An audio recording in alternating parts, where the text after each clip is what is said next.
What up, man? It's KHARI G, and this is Real Talk with the Realest. My boy KHARI, man. About time we got you on Real Talk, bro. Mm-hmm. Last time I seen you, bro, last thing you know you was doing, bro, you was rocking the stage at the Ring, bro. You was going crazy, man. Tell me about that performance, bro. It was a time because it really showed me the support I had, like in the city at least, like in the city for the most part. Mm-hmm. The little small people, amount of people that showed up, as to the people who told me that they were gonna actually come with, it's kind of superseded what I was thinking. So yeah, I mean, I get that was the big part about it, and on top of all that, the connections I made, and the people who was actually listening, paying close attention to how it was moving the crowd, So yeah, it was a time though. I ain't gonna lie to you. That was like one of the points where I was like, oh, okay, yeah, shit, yeah, this could be it right here. On me, and you knew that was like that tape. So tell me, something about nothing. Tell me about the tape, like the whole process. Like, what was you like, kind of going through that put that together? That's a good question. That's a good one. Like in the beginning stage, that's a good one. Something about nothing came about. Nothing, basically shit. I was in school, bro, you know what I'm saying? Mm-hmm. I was done with school. I had just graduated college and shit, like going to get my degree and shit for applied science and audio. Right. Mm-hmm. And then after I get done with that shit, I start to make the tape. And basically I'm not even just making the tape, I start to practice on my engineering, song by song. The oldest song on my album was Southside Baby. That was the first song of the album, but that was the oldest song I had mixed on that album. And Fly Shit in Space, some shit. I think I did them songs like 3 years back, bro. So that's why it's called Something About Nothing, because it's not really like a creative concept behind the whole album, but each song has its own creative direction.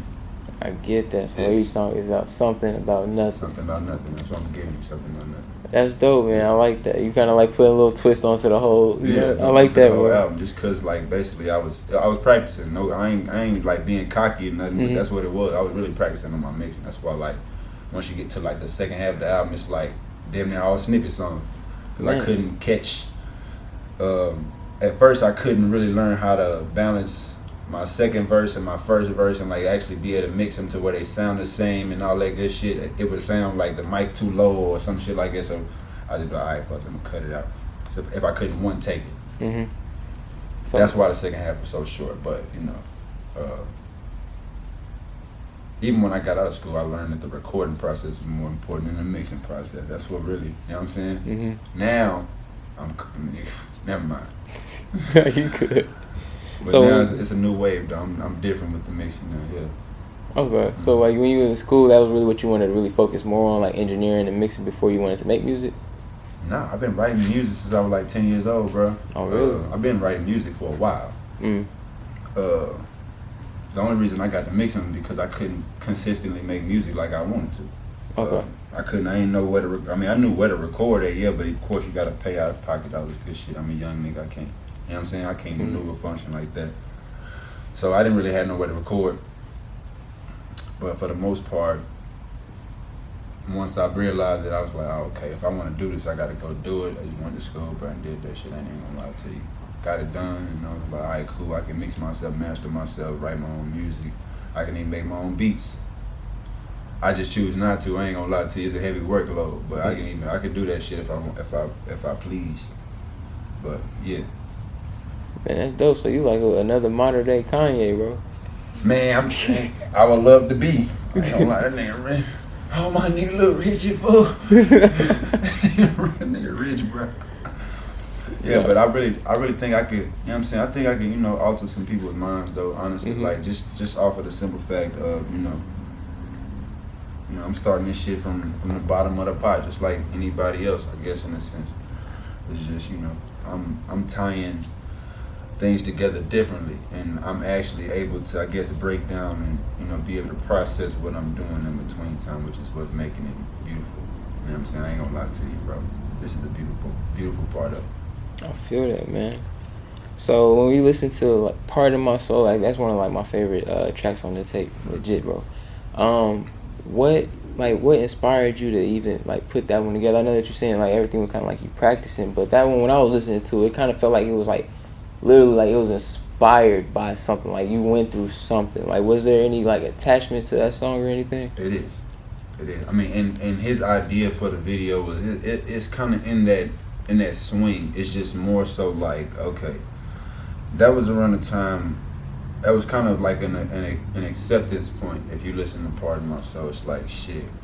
I really can't fuck with everybody. Like it would be cool if I could, but the true reality of it is, I can't fuck with everybody. And if I don't fuck with you, it's not like it's gonna be like but you know, I can be cordial with people, but you gonna understand that I'm just being cordial with you. Like, you know what I'm saying? You just gonna understand that at a certain point. But Pardon My Soul is just more so like it's basically like, okay, here's all my cards on the table, and whether you decide to pardon my soul or not, it's all up to you. But like, you know, here's the cards. You feel me? Oh, I've been stuck in my zone. I'm sure you know. Don't ain't my problem. The pleasure, pussy, and pints of Patron. You know what I'm saying? Like that's a bunch of like, it's kind of darkish, but it make you feel good because you know it's the truth.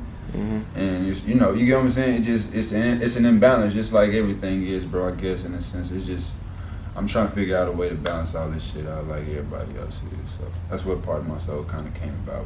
I feel that balancing like all the worldly problems and everything. I like that, bro. That's really deep, man. I really like that about your music, bro. It's kind of bringing like what I feel like needs to be back into music. You know what I'm saying? Like messages and such. You know. And that's actually like, you know, way better. It makes it, you know, actually worth listening to, you know, like the project. Makes it last longer, you know, gives it just like, you know, gives it something, you know. Love that, bro. And another thing about the Pardon My Soul, you was right about like the distance I was creating within people. Even when I was younger, I was a real distant dude. That's why me and him became close in the first place, bro. We were probably the two most distant people in school, like when it come to everybody else, like type shit. So, but when it all boils down to it, like you can't be like that with people you love. You know what I'm saying? That's the end game. You know what I'm saying? I guess people should understand. But like, you know, with the people I love, that's what Pardon My Soul is kind of about. Like I fuck with my people. Like, you know what I'm saying, here, my people. Type shit, you feel me? Right. So I mean, yeah, but you still gotta love is key though. You know, you gotta just beat them. No. And that's how I be in the club though. I ain't gonna hold you on, man. Don't touch me, nigga. None of that shit. I feel it, man. I feel it, man. So let's talk about where you grew up, man. So you from Nashville, correct? Yes, sir. Nashville, yeah. So what part of Nashville you from? I'm from East Nashville, Tennessee, but I was born in Antioch. Well, not born, I was raised in Antioch, my bad. Okay. Antioch, yes, sir. So what's the difference? Like, I'm not from here, and I stay in Antioch. I mean, I don't stay in Antioch, but I hear people that be like, I stay in Antioch, and then they be like, I stay in Bellevue. But to me, it's like it's all Nashville. It's so close. No, I ain't gonna say this all Nashville. I don't know, man. Okay, you could just tell, or you can tell the people who were born in Nashville and slid out to Antioch type shit because they parents trying to do something different, whatever it was. You can just tell, you know, the lower income kids type shit who moved from Nashville or the city to Antioch type shit. You can spot all of that, but I mean, it's fuck niggas in Nashville, it's real niggas in Antioch, it's fuck niggas in Antioch, it's real niggas in Nashville. That's just how the cookie crumble, bro. Ain't really no difference wherever you go. You know, Bellevue where the money at, Antioch is where you can get anything for the most part. For the most part. The only thing niggas ain't doing for real in Antioch extra hard is cracking cars, super duper tough, and I guess like them foreign cars, stealing them foreign cars and shit, but you know. Other than that, you can get whatever else you want. That's the drug dealing part or some shit. Like I ain't gonna hold you. I ain't gonna lie to you. That's just where I don't know where to find them, but I heard that's where the drugs at. I feel it, bro. So what was it like growing up in your neighborhood? I mean, shit, it wasn't shit, man. I mean, when I got out of Antioch, my daddy was trying to get on his feet, right? So I think we lived in some apartments right off the interstate. I forgot what they was called. I forgot the exact. They're not ringing a bell.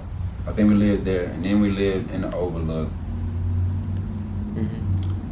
But when I was younger, we stayed off a Hardin Place. We was moving everywhere all the way up until I think I turned like 7 or 8 years old. That's when my daddy got a crib. He was a businessman. He was why y'all niggas gotta come at me different when it comes to this Save Center shit. But he was a businessman, and you know his business had went down the drain. You know what I'm saying? When I was at a young age, when I was like, I guess, I think 12 or 13, and you know people stealing money from him, all that good shit. Not even trust nobody. You know, I watched my daddy go down. You know what I'm saying? Down bad, but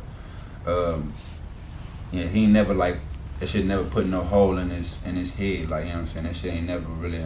It's like that shit never affected him almost. You know what I'm saying? That's why. I don't know. I look at shit differently. You know what I'm saying? So, yeah.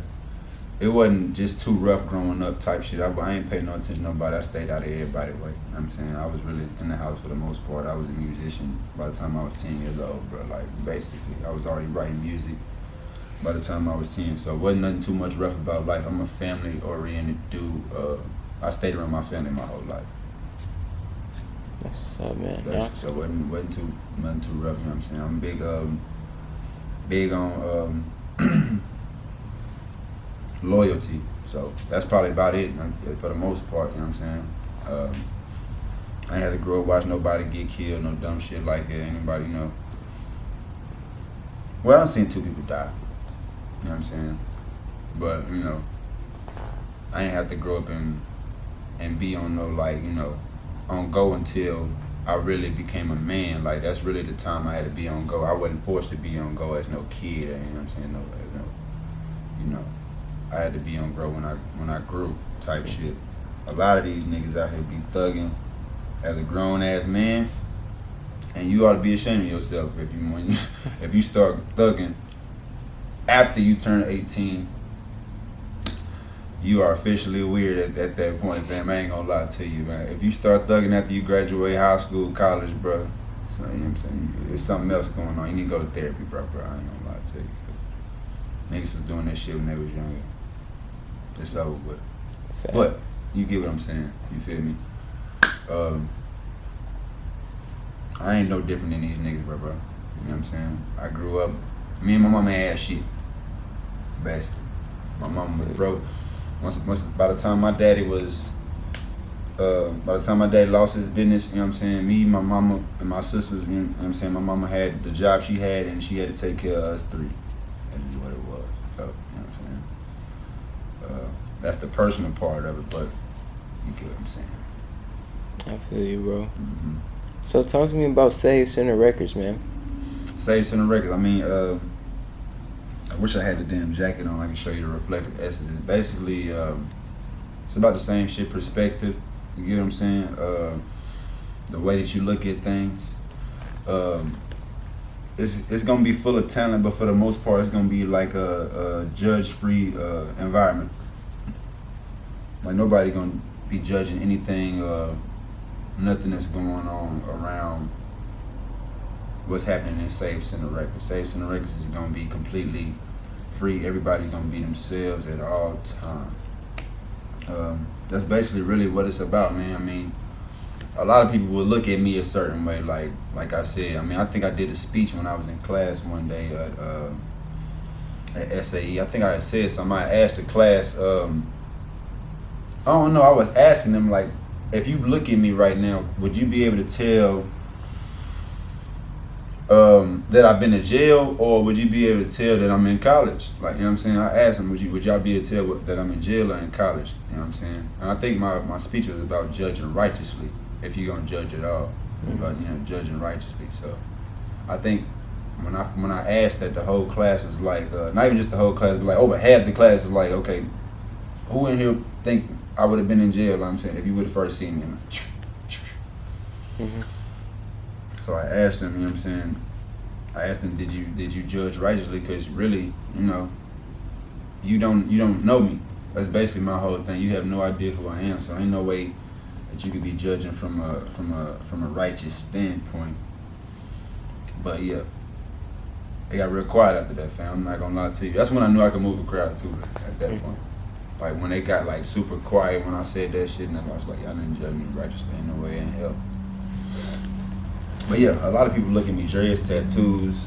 Of course, they're gonna look at you a weird way, bro. But you gotta be as powerful as you are. It's like how you carry yourself. I feel that, bro. I feel that, man.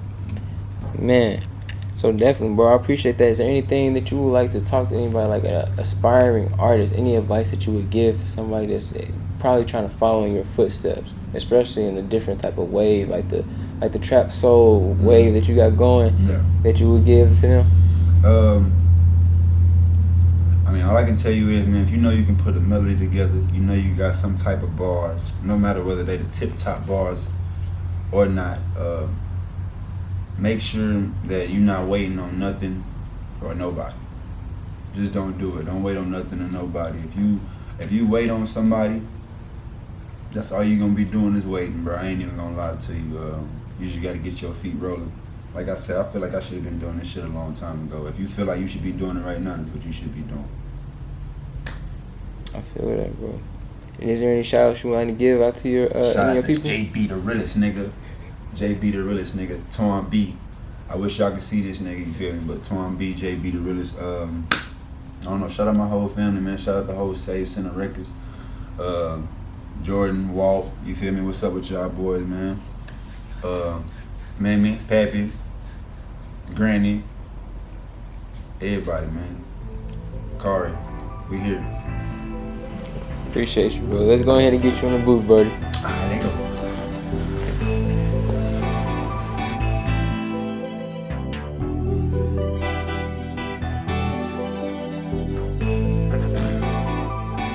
Yeah, you know it. How I been stuck in my zone. I'm sure you know who I fuck with. That mean you know who I don't. Donate my problems to pleasure, pussy and pints of Patron. They know I come with some cool, but I be pushing along. I told them, hey, I'm rolling up that reefer by the door.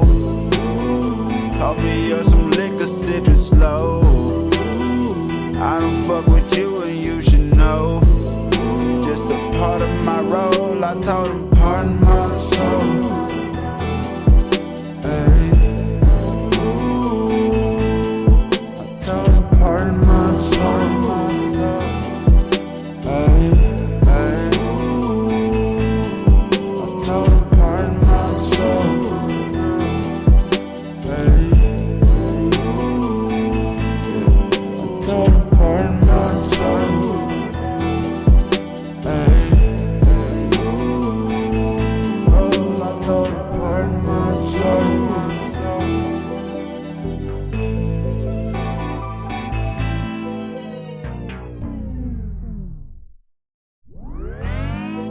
Part of my soul, I'm losing control. I'm steadily sipping that soda. I be the brains and this ain't a game, so you can forget your controller. Go for the steal, then shoot off the field. The bitch, I'ma pick when I pop.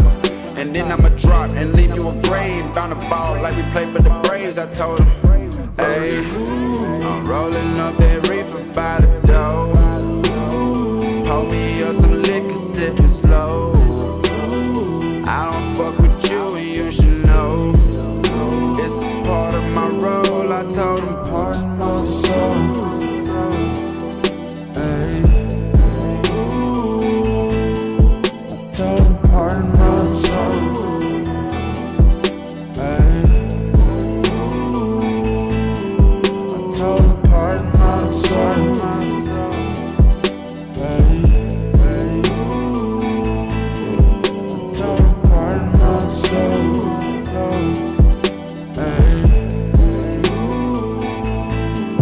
I told him, pardon my soul.